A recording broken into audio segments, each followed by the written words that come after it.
बिस्मिल्लाहिर्रहमानिर्रहीम। अस्सलाम वालेकुम मेरे प्यारे दोस्तों, कैसे हैं आप? उम्मीद करता हूँ आप खैरियत से होंगे। मोहतरम अज़ीज़ दोस्तों, आपकी खिदमत में लेकर हाजिर हैं हम मदरसा बोर्ड के मुतालिक चंद अहम और ज़रूरी बातें। जी हाँ दोस्तों, मदरसा बोर्ड के बारे में लोग मुझसे सवाल करते हैं और अल्हम्दुलिल्लाह जितना मुझे इल्म मदरसा बोर्ड के बारे में होता है मैं आपकी खिदमत में पेश करने की कोशिश करता हूँ। अभी दोस्तों मदरसा बोर्ड के बारे में दो ऐसी खबरें आई हैं जिसको सुनकर शायद आपको खुशी भी हो और कहीं कुछ गम भी हो।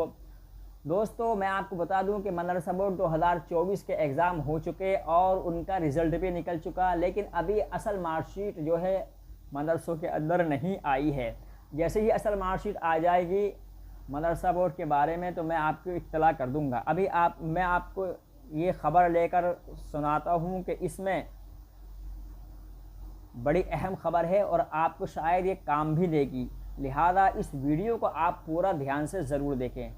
चलिए हम आप वीडियो शुरू करते हैं और बताते हैं आपको मदरसा बोर्ड के मुतालिक उत्तर प्रदेश सरकार के क्या फ़ैसले हैं और मदरसा बोर्ड के आगे क्या अज़ाइम हैं। बड़ी दो खबरें बहुत अहम हैं, मैं आपकी खिदमत में पेश करूंगा और उन खबरों का लिंक आपको मैं डिस्क्रिप्शन में भी दे दूंगा। आप चाहें तो वो आर्टिकल ख़ुद भी पढ़ सकते हैं। चलिए हम वीडियो को शुरू करते हैं।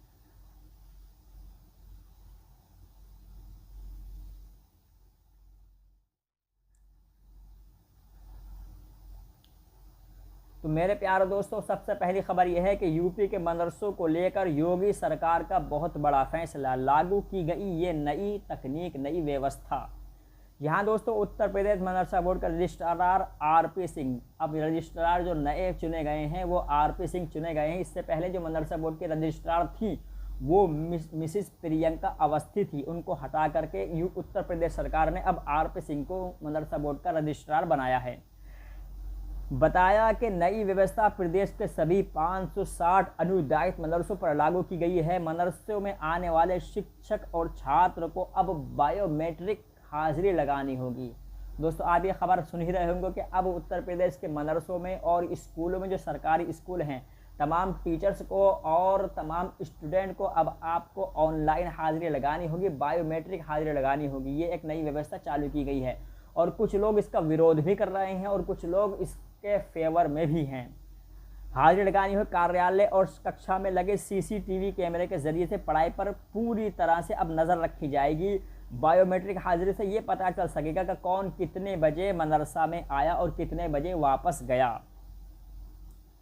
दोस्तों आपको बताता चलूं कि ये बहुत अहम खबर है और इसके आगे बताया कि अनुदानित मदरसों के बाद ये व्यवस्था मान्यता प्राप्त मदरसों में भी लागू की जाएगी। सभी जिला अल्पसंख्यक कल्याण अधिकारियों और मदरसा संचालकों को निर्देश दिए हैं कि वह हर दिन की रिपोर्ट मुख्यालय को ज़रूर भेजा करें।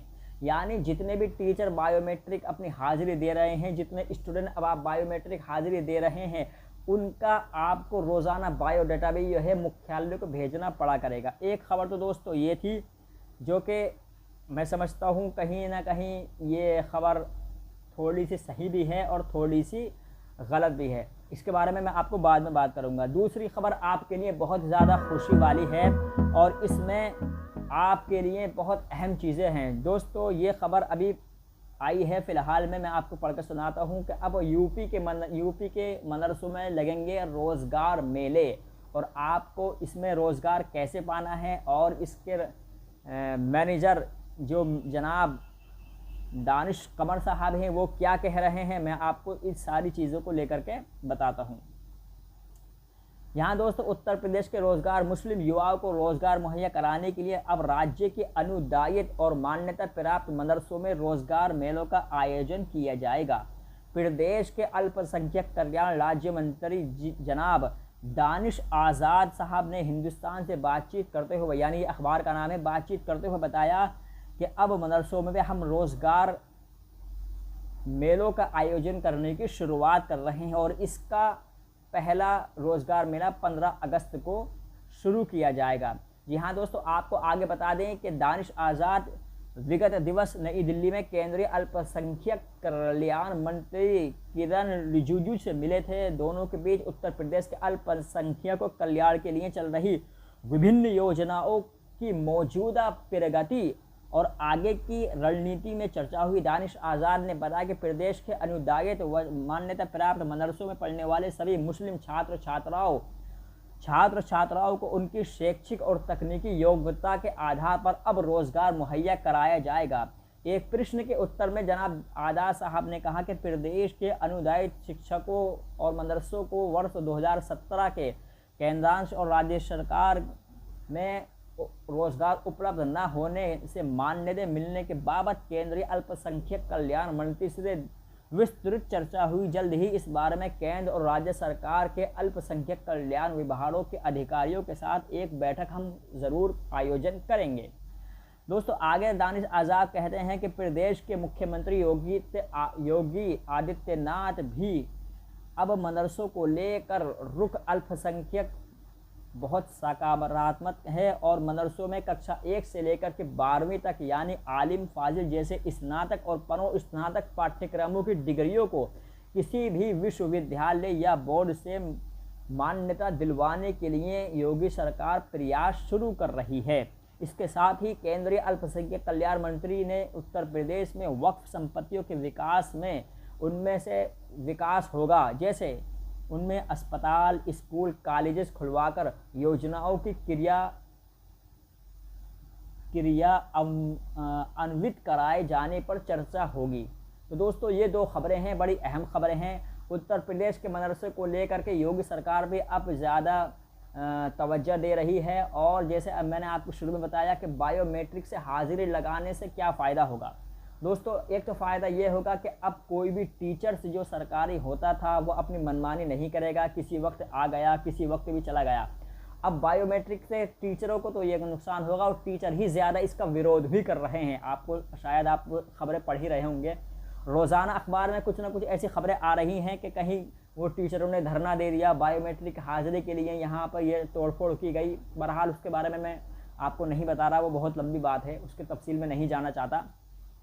लेकिन हाँ, बायोमेट्रिक से टीचरों का ये नुकसान है कि अब टीचर जो है अपनी मनमानी नहीं कर पाएंगे। और हाँ, और जो तलबा और तालिबात हैं उनके लिए फ़ायदा है कि उनकी हाजिरी लगेगी तो अब वो पढ़ाई पर तवज्जो देंगे। लेकिन अभी ये प्रतिक्रिया पूरी तरह से शुरू नहीं हुई क्योंकि मदरसों में अभी बायोमेट्रिक मशीन का भी कोई इंतज़ामात नहीं किया गया है। जैसे जैसे ये इंतज़ामात होगा, बायोमेट्रिक मशीन का क्या तरीक़ा होगा, कैसे आपको हाजिरी लगानी है, इसके बारे में जैसे ही मुझे कोई जानकारी मिलेगी मैं आपके सामने शेयर कर दूंगा। अब रही बात कि ये रोज़गार मेले लगाए जाएंगे। दोस्तों अब रोज़गार मेलों की भी तैयारी मदरसा बोर्ड कर रहा है। जैसा कि दानिश आज़ाद अंसारी साहब ने बताया कि अब हम मदरसों को जो अनुदानित हैं और जो मान्यता प्राप्त मदरसे में हैं उनमें रोज़गार मेला के आयोजन करेंगे और उसमें उनकी जो है सलाहियत के एतबार से यानी शैक्षणिक योग्यता के आधार पर जो मदरसा के तलबा और तालिबात हैं उनको नौकरी दी जाएगी। अब वो नौकरी किस शक्ल की होगी, रोज़गार मेले में क्या लगाया जाएगा, क्या क्या चीज़ें होंगी, इसके बारे में जैसे ही कोई खबर आगे आती है आपके सामने बता दिया जाएगा। अब दोस्तों यहाँ पर ये दोनों खबरें बहुत अहम हैं। एक तो ये कि बायोमेट्रिक से अब कोई मनमानी नहीं कर पाएगा, दूसरा कि जो छात्र छात्राएँ होती हैं जिनको परेशानी होती थी मदरसा बोर्ड के एग्ज़ाम देने में, पढ़ाई करने में, अब वो सहूलत के साथ, क्योंकि जब मदरसे में हाजिरी लगाएंगे और पढ़ाई करेंगे तो जाहिर से बात है वो कामयाबी में उनके कामयाब होने के इम्कान और कामयाब होने के चांस ज़्यादा हैं। अब दोस्तों 2-3 सवाल हैं, उनके जवाब मैं दे करके वीडियो ख़त्म करता हूँ, क्योंकि मैं जानता हूँ कि मदरसा बोर्ड के बारे में बहुत से लोग ख़बरों को लेकर के प्यासे रहते हैं और ये तलाश करते हैं कि मदरसा बोर्ड की कोई ख़बर हमें मिल जाए। और पूरे यूट्यूब पर चंद चैनल ही ऐसे हैं जो मदरसा बोर्ड के बारे में बताते हैं और उसमें से भी अल्हम्दुलिल्लाह मेरा चैनल एक ऐसा है कि मदरसा बोर्ड की छोटी से छोटी और बड़ी से बड़ी ख़बर जैसे ही कहीं मुझे मिलती है, चाहे वो पेपर के आर्टिकल में मिल जाए या कि गूगल पर मिल जाए या कि किसी व्हाट्सएप के ज़रिए से या किसी भी ज़रिए से मुझे मदरसा बोर्ड के बारे में कोई भी खबर आती है, मैं फ़ौरन आपके सामने वीडियो की शक्ल बना करके उसको पेश कर देता हूं। लेकिन दोस्तों मुझे दुख इस बात का होता है कि आप वीडियो को पूरा नहीं देखते और देखते हैं तो स्किप कर करके देखते हैं और शेयर भी लोगों को नहीं करते। अगर आप वीडियो को शेयर करें और मदरसा बोर्ड के बारे में जो आपके फ्रेंड सर्कल में जो मदरसा बोर्ड के एग्ज़ाम देते हैं, जिन्होंने फॉर्म भर रखा है, या जो मदरसा बोर्ड का दाखिला लेने की तैयारी कर रहे हैं, अगर आप उन लोगों के दरमियान ये वीडियो शेयर किया करें तो बहुत से जो नए नए सवाल, जो पुराने सवाल दोबारा नए नए होकर के मेरे सामने आते हैं, वो शायद आने बंद हो जाएं। अभी एक सवाल है और इस सवाल का जवाब तो मैं मदरसा बोर्ड की जितनी भी मेरी वीडियो मैंने बनाई हैं सब में कहीं ना कहीं ज़रूर इसका सवाल का जवाब देता हूँ। ये सवाल भाई साहब करते हैं कि हज़रत मेरे मार्कशीट में वालिदा का नाम गलत हो गया, इसको कैसे सही कराऊं? अब बताओ, मैंने इस सवाल का जवाब कितनी बार आपको दे चुका है, जो मेरी वीडियो देखते हैं उनको पता ही होगा। वालिदा और वालिद का नाम दोस्त मेरे आधार कार्ड के मुताबिक आप बिल्कुल सही भरा करें और स्पेलिंग भी सही होनी चाहिए।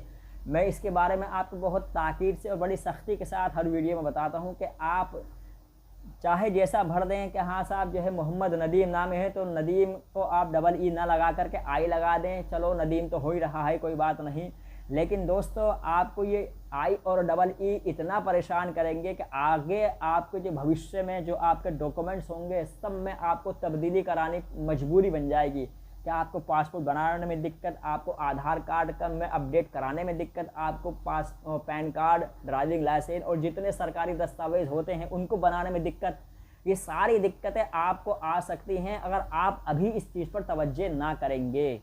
दोस्तों मैं हर चीज़ में आपको बताता हूँ कि आप अपने आधार कार्ड में आपकी डेट ऑफ बर्थ सही होनी चाहिए, आपके वालिद के आधार कार्ड में आपका वालिद का नाम, वालिदा के आधार कार्ड में वालिदा का नाम जो है वही भरा करें और एक एक स्पेलिंग को सही भर के खुद चेक करके करने के बाद में सबमिट कराया करें। और आप ऐसा नहीं करते हैं, इसीलिए आपको इस तरह की परेशानियां आती हैं कि आपने फॉर्म तो भरवा दिया लेकिन आगे जब आपकी मार्कशीट आई तो उसमें आपका मोबाइल नंबर गलत हो गया, आपके वालिद की नाम की स्पेलिंग गलत हो गई, आपका वालिद का नाम कुछ था और कुछ हो गया, वालिदा के नाम में स्पेलिंग में गड़बड़ हो गई या आपके खुद के नाम में स्पेलिंग में गड़बड़ हो गई। ऐसे सवालात कई मेरे पास आते हैं और हर सवाल को मैं बड़ी सख्ती के साथ यही कहता हूँ, भाई मेरे आप जो है अपने नामों की और अपने वालिदा के वालिद के मोबाइल नंबर, पता, एड्रेस सारी चीज़ों में स्पेलिंग तक भी चेक कर लिया करें, आगे आपके लिए परेशानियां खड़ी हो सकती हैं। मेरे प्यारे दोस्तों मैं आपको बड़ी सख्ती के साथ समझाता हूं कि इस चीज़ों को आप खुद भी चेक कर सकते हैं। और मदरसे वाले तो आपका फॉर्म भरेंगे और वो फटाफट टाइपिंग करने के बाद वो तो सबमिट कर देते हैं, उनको उससे मतलब नहीं, आगे आपको दिक्कत होगी या आप जाने। बहरहाल एक सवाल और है कि अभी ओरिजिनल मार्कशीट आ गई ही या नहीं। दोस्तों अभी ओरिजिनल मार्कशीट मदरसा बोर्ड में नहीं आई हैं और ये हो सकता है जुलाई के आखिरी हफ्ते में आने के इसके इम्कान हैं, 25-26 तारीख में। हाँ, आपको अगर फॉर्म भरना है 2025 का तो आप अपने प्रिंट निकाल सकते हैं 2024 की मार्कशीट का इंटरनेट से, उस प्रिंट को निकाल करके आप 2025 के लिए फॉर्म भर सकते हैं। फॉर्म भरने का पूरा तरीका मैंने अपनी वीडियो बनाई है, लेकिन इसके लिए मैं तफसील के साथ एक वीडियो और बनाऊंगा इंशाअल्लाह आगे। ये वीडियो काफ़ी लंबी हो गई है। बहरहाल एक सवाल का जवाब और देते हुए मैं अपनी इस वीडियो को ख़त्म करता हूँ।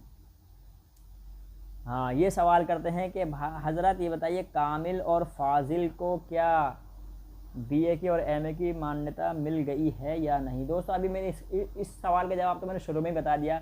जैसे कहते हैं कि हम दानिश आज़ाद साहब जो कहते हैं कि हम मदरसा बोर्ड में कामिल, आमिल, आलिम और कामिल और फाजिल को स्नातक और फनो स्नातक की डिग्रियाँ प्राप्त कराने का प्रयास कर रहे हैं, का मतलब ही यही है कि बहुत जल्द ही कामिल और फाजिल को बीए और एमए की डिग्री किसी भी विश्वविद्यालय यानी यूनिवर्सिटी से दी जा सकती है। वो कौन सी यूनिवर्सिटी होगी और कब मान्यता प्राप्त होगी ये इसके बारे में अभी कोई जानकारी नहीं है। बहरहाल आज के लिए फ़िलहाल इतना ही। वीडियो अगर आपको समझ में आई हो तो इसको शेयर ज़रूर करें। और मदरसा बोर्ड के बारे में मैं ऐसी जानकारी देता हूं कि अल्हम्दुलिल्लाह ऐसी जानकारी कोई दूसरे यूट्यूब पर नहीं देता। तो मेरे प्यारे दोस्तों आप इस वीडियो को ज़्यादा से ज़्यादा शेयर करें और वीडियो में कहीं कोई कोताही हो तो उसको भी आप नज़रअंदाज करें। मैं मिलता हूँ आपसे फिर किसी वीडियो में, जब तक नहीं ख्याल रखिएगा। अल्लाह हाफिज़।